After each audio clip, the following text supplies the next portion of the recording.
From the News Channel 5 Network, this is SportsLine.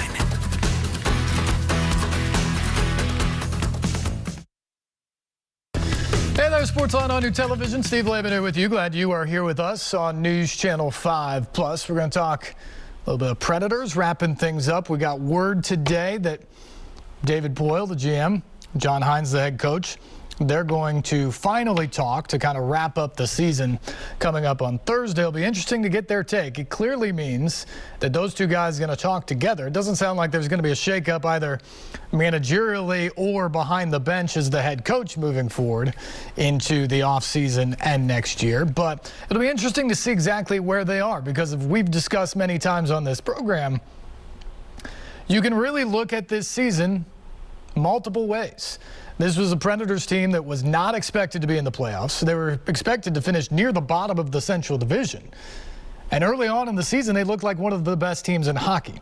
They weren't able to finish that way, but they still got to the playoffs. They had a bunch of guys who individually had record-setting types of years. They've got Roman Jossi's up for best defenseman in the NHL and most valuable player in the NHL. And you have UC Saros up for the Vezina Trophy as the best goaltender. You have your first two 40 goal scorers ever. You have a rookie that led the league in goals in Tanner Jeannot.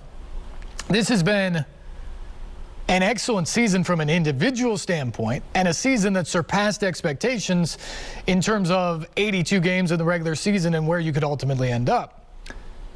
But where the Predators ultimately ended up was in the last playoff spot, despite all of those good things happening, and getting swept out of the first round by the Avalanche in just 4 games. So how do you decipher through all that if you're David Poile or if you're John Hines? What has to change? Because clearly you can't be satisfied with that. And do you feel like the direction you're on in the 2.5 years since Hines was hired to replace Peter Laviolette mid-season there in January of 2020, do you think like that direction is good enough? Or does something wholesale have to change? That's going to be interesting to hear on Thursday. And our first guest tonight, Adam Vingan, has some strong thoughts on all of that, and what specifically he wants to hear from David Poile, and what maybe he needs to hear from some other people involving the Predators as well. He's written a lot about it in the days since the season ended, now 8 days ago. And we thought we were going to get this conversation with Poile and Hines, excuse me. We thought we were going to get this conversation on Monday. That was the indications last week, and so it's taken a few days longer, I think, for them to kind of digest what this season looked like and what they are doing moving forward. So I think it's going to be illuminating to get some of those answers when we finally do, and it'll be illuminating to see what happens this summer. Because the big decision remains Filip Forsberg and his contract.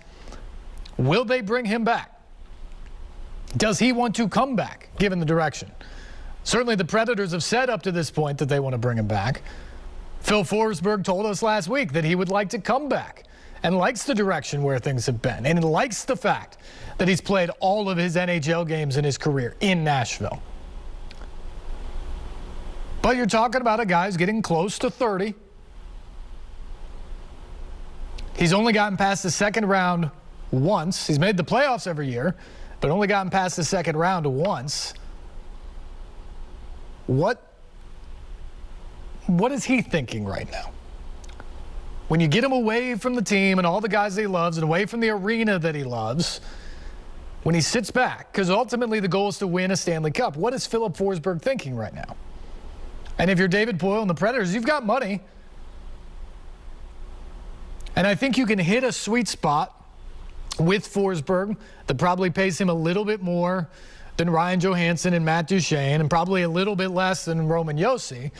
I think you can do that, and I think he'd be willing to do that if he wants to come back and play in Nashville, and you should still have money left over to do other things. But if you think this is time that you have to reset and rebuild because it's not good enough the direction that you're on right now, is that the contract you want to make right now? These are big questions. And David Poyle's done it for a long time. He's done it very well. That's why he's a Hall of Fame GM. But the track record in Nashville is one Stanley Cup final appearance.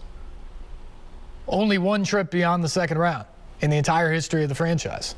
And for Poyle in general, he's never had that opportunity. He's never gone further than the conference finals, other than that one trip in 2017. So what do you want to hear this week? Those are interesting questions to toss out there. We will also get into some Titans rookie camp things, talk about the Titans. I thought it was interesting today. I'll just put this out there for you as well, because our phone lines are open, 737-7767. Thought it was interesting today. Mike Vrabel goes on the morning drive with NFL Sirius XM Radio. He was actually late for the appearance because he was chewing out the rookies. Because yesterday after their workout, they went through the hydrotherapy room and all that, and I guess they just cluttered the place with their towels. And Vrabel reamed him today and said, look, I don't care if you are in the NFL. You can't do that. It's like being at home with your kid. You know, the clothes either belong on a hanger or they belong in the hamper. They don't go on the floor. And Vrabel reamed him out and said, no one is here to pick it up for you. Least of all the training staff, which is here to help you, not to pick up after you. And so he went after him today. And I thought that was interesting. It was also interesting because then he was late for this interview. And as he got through it, it was kind of intriguing to hear some of the things he wanted. Now, first off, it was a national interview, so you get a lot of the generic questions about the success of last year and him being AP Coach of the Year, and they go to the A.J. Brown trade, and then the Ryan Tannehill mentor comment, which I think everybody has squashed, whether it be Malik Willis, whether it be Vrabel with us in the media last week around rookie camp and saying that he thought Ryan was authentic and just being honest, and it isn't his job to be the mentor. It's his job to be the starting quarterback. Malik Willis certainly put it down. And Vrabel said again today, look, all I care about is I looked out there on the field yesterday and I had three quarterbacks. I had two veterans, Tannehill and Logan Woodside, and I had a rookie. And they were all working together. And mostly I saw the veterans helping the rookie get through the drills and understand what he's supposed to be doing. That's how it's supposed to go. And they all work together, and that's what you want it to be like. But Vrabel did say something that I thought was interesting, given everything that has happened this offseason. Maybe two things. Given everything that's happened offseason, the trade to A.J. Brown, Derrick Henry's coming back from injury. He hasn't been at the facility yet for offseason workouts. You've got a few other of the veteran guys who have not been at the facility. Ryan Tannehill missed the first 2 weeks. You've got some guys who aren't there. You have some adversity that's come into this offseason. A lot of people talking about that. And, of course, you're coming off a very, very disappointing end last year as the number one seed in the AFC. And expectations are still high. The two things that stood out to me is, number one, Vrabel said, when asked about what made last year's team a success, essentially, I don't want to think about last year, but one thing we have to realize is what happened last year we have to be ready for again. This is a sport that is full of adversity. What have we seen this offseason? It's a sport that is going to test you. You're going to have things happen that don't go your way. You're going to face injuries. And you have to be able to respond and continue to go out there and perform. And that's what Vrabel said they did so well last year, is they created a culture that the belief was no matter what went wrong throughout the course of the week or who got hurt the week before and who was available, the guys would go out there and perform. And that meant that the next guy had to step up often. And what they understood was that when you get your opportunity, it's not just a chance for you to show what to do, but it's a chance to prove that the system works, that you can walk in and there is no drop-off. And the Titans got last year an entire team of 53 active guys to buy into that. That when Derrick Henry or A.J. Brown or Julio Jones or whoever it was last year went down with an injury, that someone else would step up and step into the role and fill it. Maybe not as well, but they could do a suitable job. And that's what made them so successful. And Vrabel's laying the foundation now that they've got to do that again, because that's the nature of the NFL. But I also feel like it's a bit of a message about this offseason. It's hard to say that this has been a good offseason for the Titans. I mean, again, you're coming off a heartbreaking, devastating loss. John Robinson wept to us at the NFL Combine about how much that gutted him.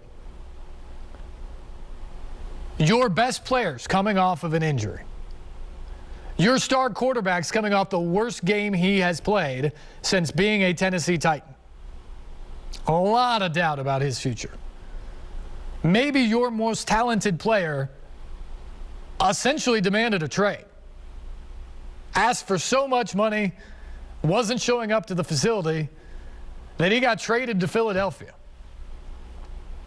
You've had guys miss workouts. Your number one pick couldn't get through the first day of rookie minicamp because he didn't seem to be in football playing shape at that moment in time. There have been a lot of things that have happened, and they haven't even hit the field yet for organized team activities. So I think, number one, Vrabel was laying the groundwork this morning in this interview that everybody on this team better buckle up. Because the expectations now with this team is you make the playoffs. And now it's that you need to do something in the playoffs. And when we get to the fall, no one around here, no Titans fan, nobody in that locker room is going to be okay with saying, A.J. Brown's not here anymore. I guess we're just not as good.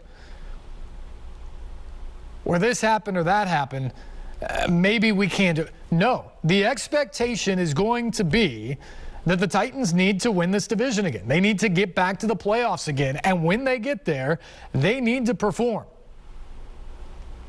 So I think, number one, he's saying, be ready for that. Be ready for anything that comes your way.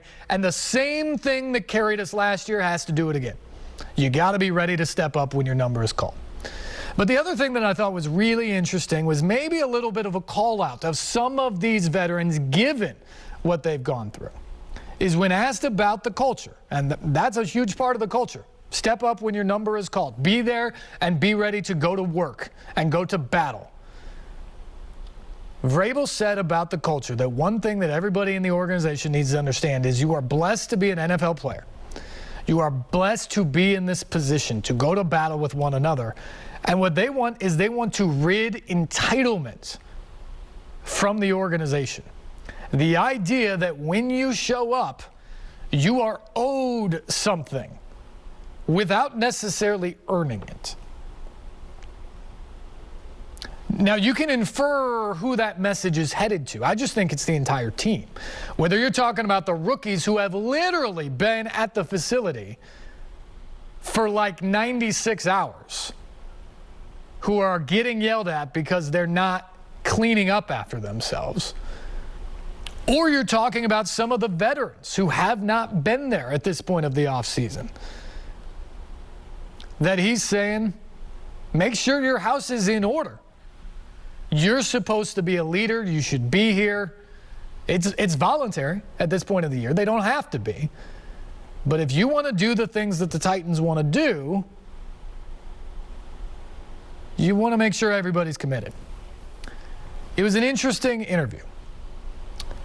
And I don't think it means a whole lot. I don't think much of this means a whole lot. You come into training camp, guys will be ready to go, and you go into the season.